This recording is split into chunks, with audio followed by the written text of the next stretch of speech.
I see a lot of us are very festive in our green. Peter Ducey, I like it. First today, I want to address the devastating tornadoes and storms that have impacted many states throughout the South and the Midwest. As of this morning, more than 40 innocent lives have been lost, and many communities have been totally destroyed. The President has been actively monitoring the situation, and the Trump administration is engaged with governors and local officials to restore affected communities and livelihoods. Everyone impacted is in our prayers, and President Trump is fully prepared to assist state and local officials as they recover from the horrific damage. The President has had a very busy weekend, making our country and the world a much safer place. President Trump ordered decisive military action against the Houthi terrorists in Yemen. These Houthi terrorists engaged in violence and terrorism against American ships for years under the Biden administration, costing billions of dollars and putting innocent lives at risk. Joe Biden's pathetic weakness invited these unacceptable attacks. But there's a new sheriff in town, and his name is Donald Trump. And the world is officially on notice. America has a commander-in-chief whose peace-through-strength approach is unwavering and should not be tested. As the President said, no terrorist force will stop American commercial and naval vessels from freely sailing throughout the world. Houthi terrorists and their Iranian backers should not cross President Trump again, and the President has made that clear today. On another important matter, President Trump signed a proclamation invoking the Alien Enemies Act regarding the invasion of the United States by the foreign terrorist organization Tren de Aragua. At the President's direction, the Department of Homeland Security carried out a counter-terrorism operation deporting nearly 200 violent traffickers of the Department of State. These heinous monsters were extracted and removed to El Salvador, where they will no longer be able to pose any threats to the American public. Tren de Aragua is one of the most ruthless terrorist gangs in the world. And they are responsible for some of the most heinous crimes that have occurred in our nation's history in recent years, including the savage murders of beautiful Laken Riley and Jocelyn Nungray. President Trump promised Laken and Jocelyn's families during his campaign that he would demand justice for their beautiful girls, and that's exactly what he did. As the President acknowledged during his inaugural address on January 20th, he pledged to invoke this act, and he has no higher responsibility than to defend our country from threats and invasions. President Trump will continue his historic efforts to seal the border and prevent these illegal invaders from coming here in the first place. As the New York Times is acknowledged over the weekend, President Trump's policies are working. Here's how the Times summed it up. Illegal crossings at the U.S.-Mexico border are down to their lowest level in decades. Once crowded migrant shelters are empty. Instead of heading north, people stranded in Mexico are starting to return home in bigger numbers. The border is almost unrecognizable from just a couple of years ago, when hundreds of thousands of people from around the world were crossing into the United States every month in scenes of chaos and upheaval. This is the Trump effect in action. And again, those are the words from the New York Times. We didn't need a border security bill. We just needed President Trump. All of these actions taken together are contributing to a wave of optimism about the direction of our great country. According to brand new polling from NBC News, more registered voters say the United States is heading in the right direction than at any point since early 2004. Americans support President Trump's common-sense approach that's getting our country back on track in record time. Meanwhile, the President's critics can't say the same. That same new NBC poll also found that the Democrat Party has reached an all-time low in popularity. It turns out when you let your hatred of President Trump get in the way of doing what is best for America, the people reject you. Who would have thought? Joining us today in our new media seat is Kelly Meyer. She is a White House correspondent with News Nation. News Nation started in 2021 and is one of America's fastest growing cable news networks with a focus on news for all of America. It's part of a larger ecosystem, Nexstar, which is home to News Nation, the political website The Hill, the broadcast network The CW, and local Nexstar stations. With that, Kick us off, please, Kelly. Thank you, Karoline. What do you say to Americans who want safe streets but are concerned due process is being violated? The president is using every lever of his executive authority and his constitutional authority within the bounds of the immigration laws of our country to ensure that our streets are safer for law-abiding American citizens. And this administration is focused on detaining, arresting, and deporting illegal criminal aliens. And as you saw this past weekend, the president used his authority under the Alien Enemies Act to deport foreign terrorists. Tren de Aragua is now a designated foreign terrorist organization. And as I said, there were nearly 200 Tren de Aragua members who were sent to El Salvador this weekend. Countless lives will be saved because of this action. And if you talk to the families, the Angel families, as I mentioned, Blake and Riley and Jocelyn Nungre, they understand the grave cost of life at the hands of these illegal terrorists. And the president is proud to deliver on that promise for them. And just to follow up on that, this will be challenged later today in the courts. Does the president, does this allow him to defy the court order without having this the checks and balances and the separation of power?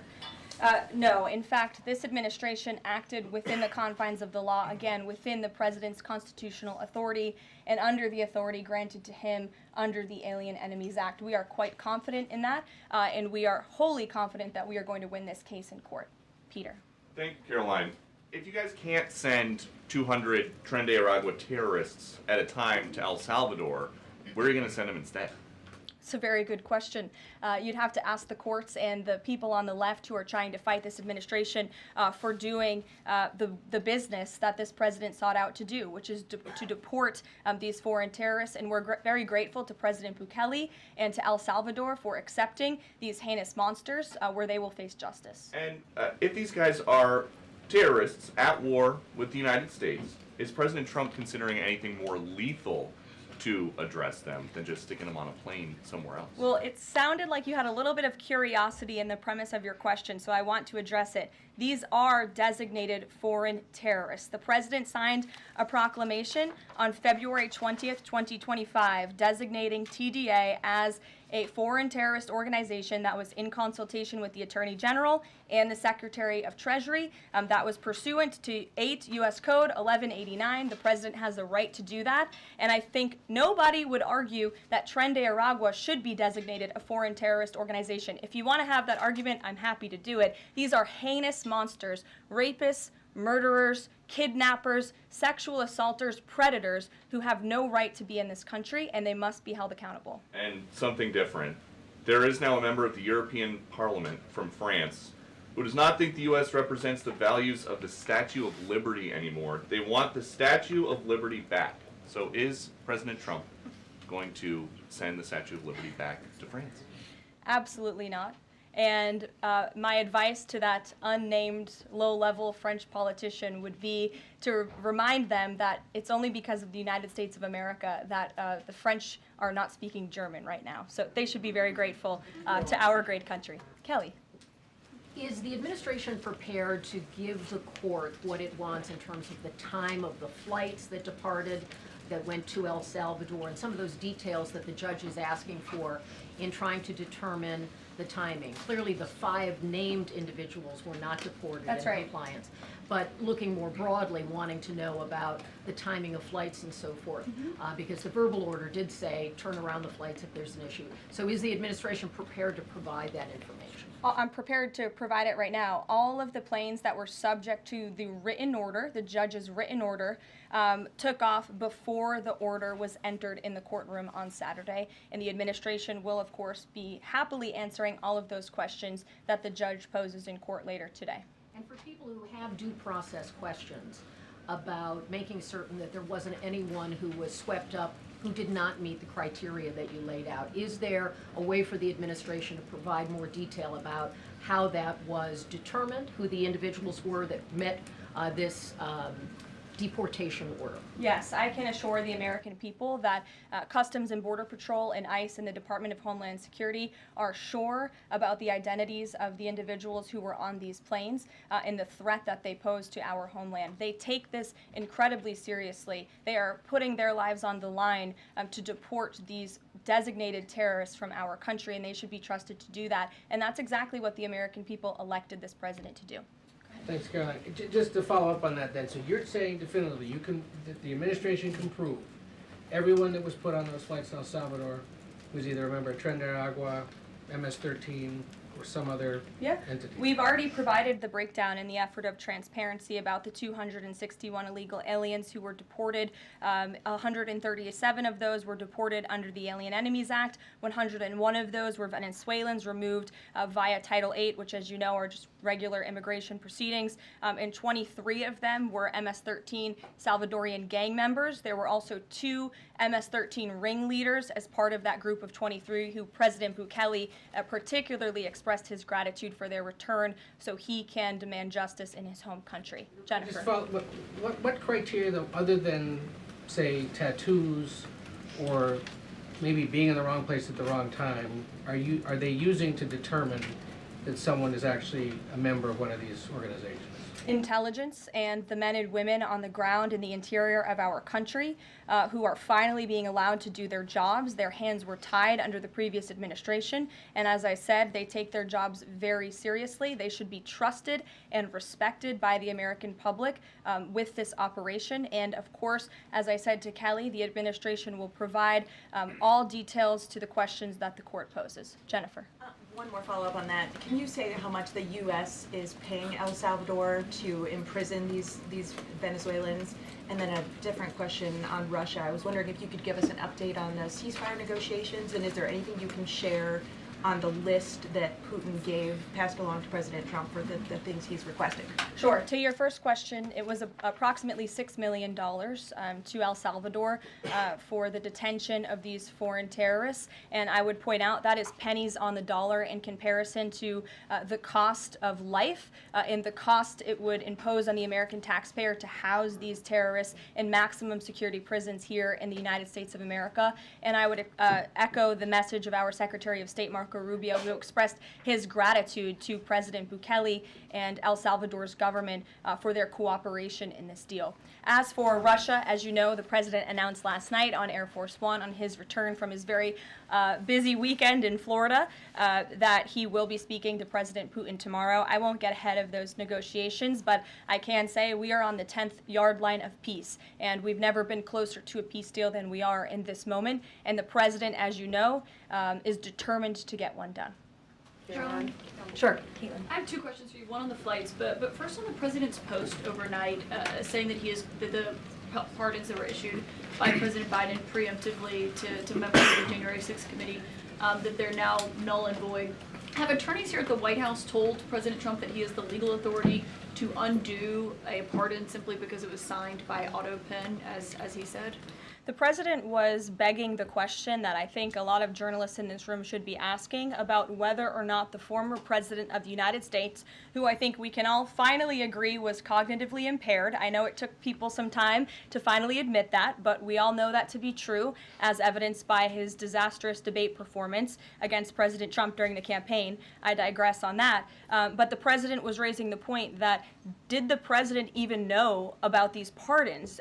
Was his legal signature used without his consent or knowledge? And that's not just the president or me raising those questions, Caitlin. According to the New York Post, there are Biden officials from the previous White House who raised those questions and wondered if the president was even consulted about his legally binding signature being signed onto documents. And so I think it's a question that everybody in this room should be looking into, because certainly that would propose perhaps criminal or illegal behavior if staff members were signing the President of the United States autograph without his consent. Biden is on the record talking about issuing preemptive pardons to these people.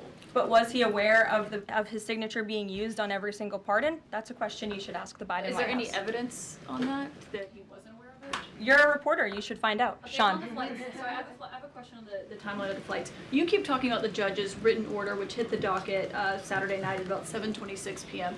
But he issued a verbal order before that at about 6:45 and 6:48 p.m. based on the court hearing.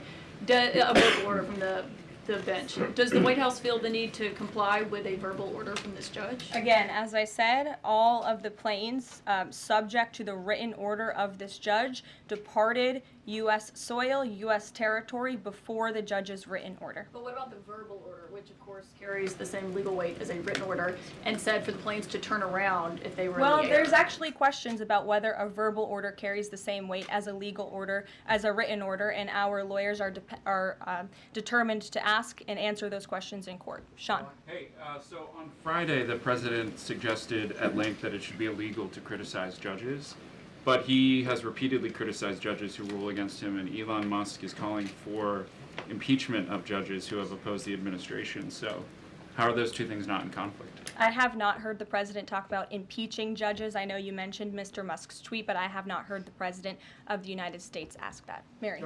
Hey, thanks, Caroline. I wanted to ask about this video I saw this morning set to the tune of, I believe, Closing Time about deportations of illegal migrants.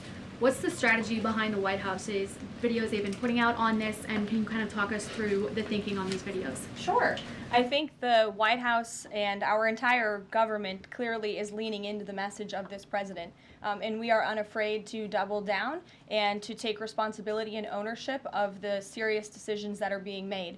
The president was elected with an overwhelming mandate to launch the largest mass deportation campaign in American history, and that's exactly what he is doing. And to this very day, we are now, I think, 56 or 7 days into the administration by my count. The president still receives an overwhelming public support for the policies that he is enacting. So we are unafraid to message effectively what the president is doing on a daily basis to make our community safer. And the specific video you referenced, I think it sums up our immigration policy pretty well. You don't have to go home, but you can't stay here. Go ahead. Thanks, Caroline. I have two questions. First, will President Trump put sanctions on Russia if the talks on Tuesday don't go as hoped? And secondly, have any illegal immigrants self-deported through CBP home yet? To your first question, it's something the president has floated, and certainly he's willing to do if necessary. I don't have anything to read out, and I would never get ahead of the president on such a serious decision. To your second question about the CBP Home app, I would have to check in with the Department of Homeland Security, but it's a great question, and we're very proud to repurpose this app, which the Biden administration abused to facilitate the mass illegal entry of illegal immigrants into our country. It was like a fast pass at Disneyland. That's not happening under this administration. We are encouraging illegal immigrants to actively self-deport to maybe save themselves from being in one of these fun videos. Sure. John, good to see you. Thank you. After President Trump strafe-bombed the Houthis yesterday, he said that if they retaliate, he was going to personally hold Iran accountable for that. Holding them accountable, what would that look like? Well, I would defer you to what the president put out this morning, John, where he said very clearly, I will read it, "Let nobody be fooled. The hundreds of attacks being made by Houthi, the sinister mobsters and thugs based in Yemen, who are hated by the Yemeni people, are all created by Iran. Any further attack or retaliation by the Houthis will be met with great force, and there is no guarantee that the force will stop there. Iran has played the innocent victim of rogue terrorists from which they've lost control, but they haven't lost control. They are dictating every move, giving them the weapons, supplying them with money and highly sophisticated military equipment, and even so-called intelligence.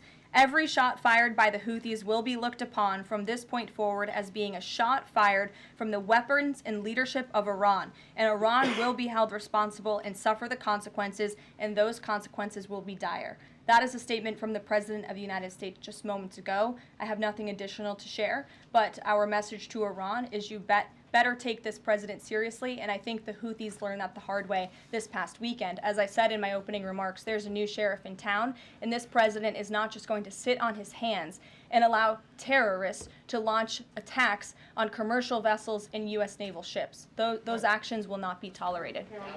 Sure, Edward. Yeah, thanks. Caroline, on the economy. So after mostly a down week last week in the economy, you've been very vocal as well as other cabinet members about how we're in a transition and about how this economic transition, and there's a long-term plan for tariffs on this. How concerned is the president that the markets and Americans, for lack of a better term, will freak out over these tariffs and be concerned about a long-term plan? Sure. I think I've been asked this question and answered this question respectfully, Edward. We are in a period of transition. The president has made that clear. He also has made his belief in tariffs and what they will do for our great country clear, restoring wealth back to our country. And if you look at the president's first-term economic formula, massive deregulation, tax cuts, lowering the cost of living with an energy boom, which the American people can expect soon. Wall Street and Main Street should both be assured by what President Trump did in his first term. It's the exact same formula. In fact, I would argue it's even better this time around. And if you look at some of the economic indicators in the last week, the latest CPI report last week beat expectations. Inflation is cooling. Core inflation dropped for the first time in 4 months. The national average of the price of gas is down 42 cents from 1 year ago. And there was also a new report out this morning about wholesale egg prices. They continue to fall. A dozen eggs are now $3.10 cheaper since January 24th. First, that's a 47% decrease overall. So I think the American people do have great reason to be optimistic about this economy. And as I've said repeatedly, it continues to be true. The administration has a whole of government effort to fix the economic mess created by Biden. So the president's pointed to that April 2nd tariff deadline, so to speak. Is the tariff back and forth sort of done now? We're just all looking towards April 2nd? Well, I think the president would tell you that all options are always on the table, and he's always ready to respond if he feels the United States is being unfairly treated by our allies and also our competitors around the world. But yes, the April 2nd day is a big day for the country, as the president has said. Reciprocal tariffs will go into effect. We'll have more details on that as the date nears, but our entire trade team, Secretary Lutnick, Secretary Bessent, the vice president has been quite involved in these talks and discussions as well about what that will look like. And the president, as you always do, you will hear from him directly on it. Deborah Saunders, how are you? Fine. How are you doing, Caroline? Good, thanks. Former pardon attorney Elizabeth Boyer believes she was fired for refusing to sign off on a move to restore gun rights to actor Mel Gibson. DOJ's Todd Blanche says no. But I want to know, is the administration dedicated to restoring gun rights to felons who served their times? I ask this because I've talked to people who were pardoned. They felt that was important. Of course, this isn't necessarily for a pardon. What is the president's thinking on this issue? After you've served your sentence, should you have gun rights? It's an important question. It is one I have not spoken to the president about on his views, but I will take it to him this afternoon. I will tell him you asked, and we will get you an answer. You're welcome. Jonathan. Thanks a lot, Caroline. A question for you regarding the administration complying with judges' orders. I want to ask about an administration spokesperson who's the border czar, Tom Homan. He was on Fox News. We love Tom Homan. And he was talking about the deportations, and he said the following. He said, "We're not stopping.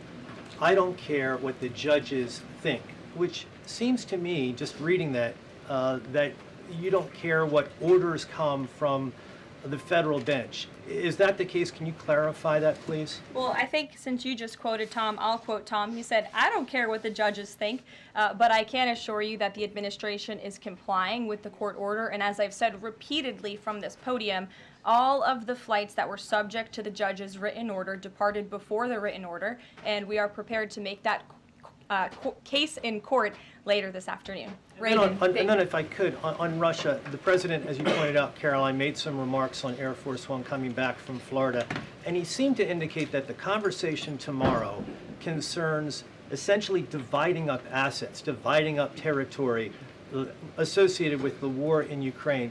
Has President Zelensky given President Trump that authority? Is that what is going to take place tomorrow? Well, as you know, the president and his entire national security team have been engaged directly with President Zelensky and the Ukrainians team, and that has been part of the discussion between the president's team and the Ukrainians. As for where those lines will be drawn or any specifics, I am not going to get into that from this podium. It would be unwise for me to get ahead of the president's call with President Putin tomorrow. But again, I can assure you, in the effort of transparency, as this president always does, you will hear from him or one of us directly after that phone call tomorrow. Reagan. Thank you, Karoline. There's a lot of focus on the judicial branch right now. The president has about 40 judicial appointments that he could make at this moment. Do you have an update on what the timeline would look like for those judicial appointments? And does the president have a list of potential nominees that he's vetting? I do not have an update on a timeline, nor do I have a list, but I can certainly have our team gather that for you and provide it. You're welcome. Sure. Go ahead. Sure. Thank you, Caroline. So the president is visiting the Kennedy Center this afternoon to attend a board meeting. A question about what happened a few weeks ago. The Kennedy Center got bomb threats targeting a performance by Shingyun Performing Arts, which is an American company showcasing China before communism. This company has been targeted, unfortunately, by the CCP for years. I'm wondering if this administration has a response to this, and also as the president is putting an emphasis on arts and culture, what's the administration's message to potentially foreign state actors who are trying to disrupt that in the U.S.? Don't disrupt it. This administration will take that very seriously and hold you accountable. We obviously condemn any violence or threats of violence against American institutions. And the president will be traveling to the Kennedy Center later this afternoon. I look forward to going with him. As you know, he is now the chairman of the board of the Kennedy Center, where he hopes to restore arts and culture that embrace American tradition, don't disparage it, as we have unfortunately seen over the past several years. The president will be doing a tour of the center. In his business developer mind, I'm sure he will make some recommendations on how the center itself can be improved, but also we'll be discussing perhaps some future plays and musicals and theatrical programs that the center will be hosting under his new leadership and the board's new leadership. Daniel. Will the president be discussing with Putin tomorrow the future of Volodymyr Zelensky, sort of a follow-up to John's question? Again, I've been asked and answered this question now. I'm not going to get ahead of the president's discussion tomorrow, but after the phone call takes place, I can certainly provide a readout. Daniel. Caroline, thank you so much. You mentioned earlier in the briefing that you guys are at the 10-yard line of peace. Given the amount of progress that you've made in such a short amount of time, is that an indictment of the previous administration's foreign policy stance, and is it just more proof that you need to talk to people to sort of get things done? I think so. I think the previous administration is the reason this war began. As President Trump often says, this war would have never started if he were still in office. It only started because of the incompetence and the weakness of the previous administration, and President Trump is very proud of the progress that he and his team have made in such a short amount of time, and hopefully tomorrow that progress will move forward. Sure. Thanks. There have been some media reports just in the last few hours that the administration has decided to withdraw from the International Center for the Prosecution of the Crime of Aggression against Ukraine, which is designed to hold Putin accountable for war crimes. Are you able to confirm that? And if that has occurred, why has that occurred? I'm not able to confirm it because I have not heard that. I will caution, I know there have been many inaccurate and misleading reports from Reuters lately, so I would caution anybody taking that seriously, but I can check in and get back to you. Great, thanks, Caroline. Is it the president's belief that the Justice Department should be investigating members of the January 6th Select Committee? Is he directing the DOJ to do that? As the president made it very clear in his address on Friday, I believe some of you were there, I was there, he made his vision for what he would like to see of the Department of Justice very clear, but he said that he has appointed great people in Attorney General Pam Bondi and also in our FBI Director Kash Patel to do what they think is best for our justice system and to stop the weaponization of justice that we saw under the previous administration against not just President Trump but his supporters as well. We want to restore the Department of Justice to an institution that focuses on fighting law and order and crime and putting real criminals behind bars, not targeting Americans because of their religion or their political speech. We saw that under the previous administration, and it's unacceptable to this president. And just to follow up really quickly on just Homan's comments from earlier, a few weeks ago in the Oval Office, the president said he will always abide by the courts. We heard what Tom Homan said earlier today. So I'm only asking just to be clear for the American people. It is the administration's belief that that you feel like you are bound to comply by the judge's orders? We are complying with the judge's orders. Question on the storm. Sure. What role does the president see for FEMA with these storms? He's talking about getting rid of FEMA, states handling their own disasters.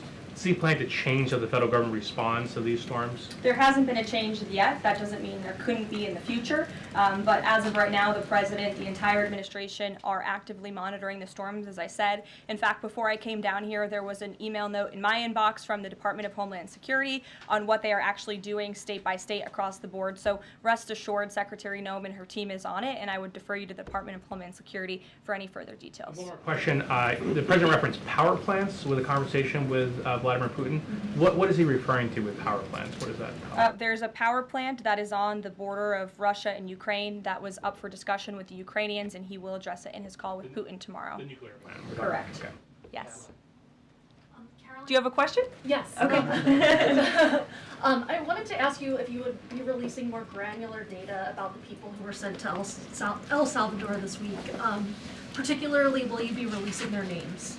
I don't believe so because of the privacy concerns at this point in time. That doesn't mean we won't eventually. I would defer you to the Department of Homeland Security for more details on the individuals on the flights, but we have been incredibly transparent in giving you the breakdown of the numbers and also some of the crimes committed by these heinous criminals and individuals: kidnapping, sexual abuse of a child, robbery, aggravated assault on a police officer. I would remind everybody in this room that Tren de Aragua is a foreign terrorist organization operating within the United States of America because the previous administration allowed them to invade our country. These are monsters who tortured, raped, and murdered a 12-year-old Jocelyn Nungre. They murdered 22-year-old nursing student Laken Riley. They led a multi-state sex trafficking operation involving smuggling women into the United States, holding them in stash houses in Louisiana, Florida, New Jersey, Texas, and Virginia, and forcing them into prostitution. They kidnapped and murdered a 33-year-old woman in Texas. They sexually and physically assaulted a woman and her daughter in Wisconsin. They conducted a mass shooting in Illinois.